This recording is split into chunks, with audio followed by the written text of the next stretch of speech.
Всех приветствую в этом видео про зеркало, а точнее про подогрев. Вот в блоке управления водительской дверью появилась вот такая вот ошибка.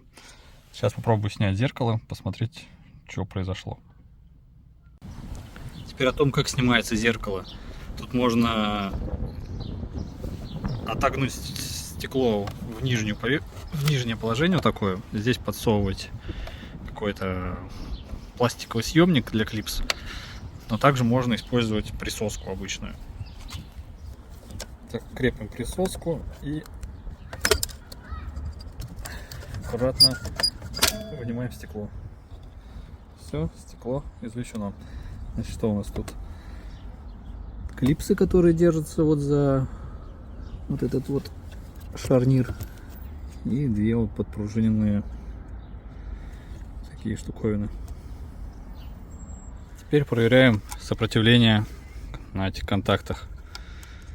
На правом зеркале я уже проверял, там было 5 Ом. Здесь в обрыве, да? Так, сейчас щупаю.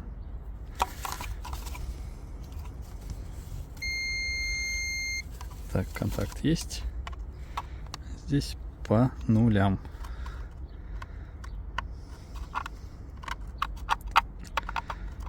Обогрев где-то здесь порвался.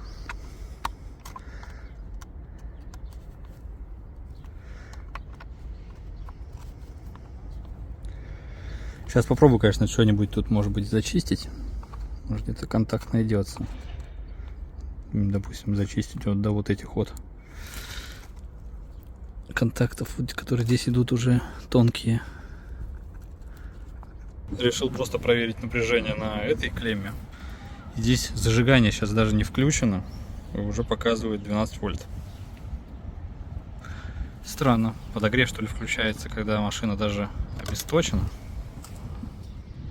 Заказал новое зеркало, вот такое, артикул,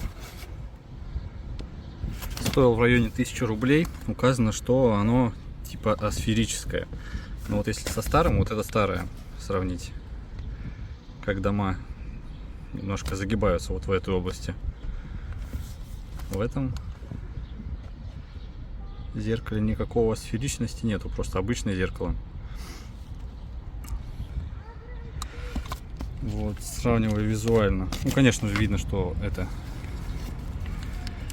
какой-то не оригинал.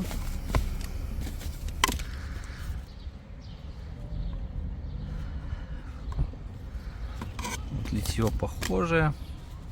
Это для каких-то кабелей крепления, но здесь ничего такого нету. И сейчас замерю сопротивление. Так, если что, вот это тут сделано, остается липким почему-то. Никаких маркировок, тут только вот типа АБС пластика и все.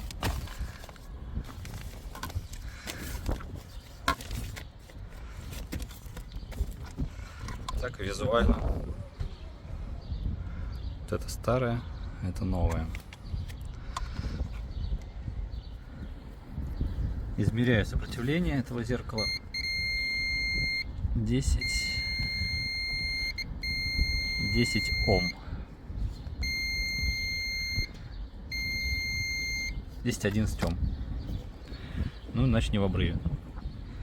Еще заметил, думал, что она абсолютно плоская, но вот если приложить два зеркала, то видно, что они не соприкасаются. То есть, может, действительно это имеется в виду асферичность, то, что само зеркало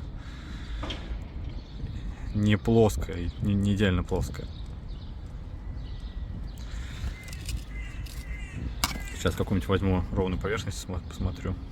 Вот ровная поверхность, и зеркало действительно, да, имеет небольшую сферичность. Новое зеркало на своем месте. Видно, что никакой сферичности в левой части зеркала нету, но оно в принципе как бы само сферичное.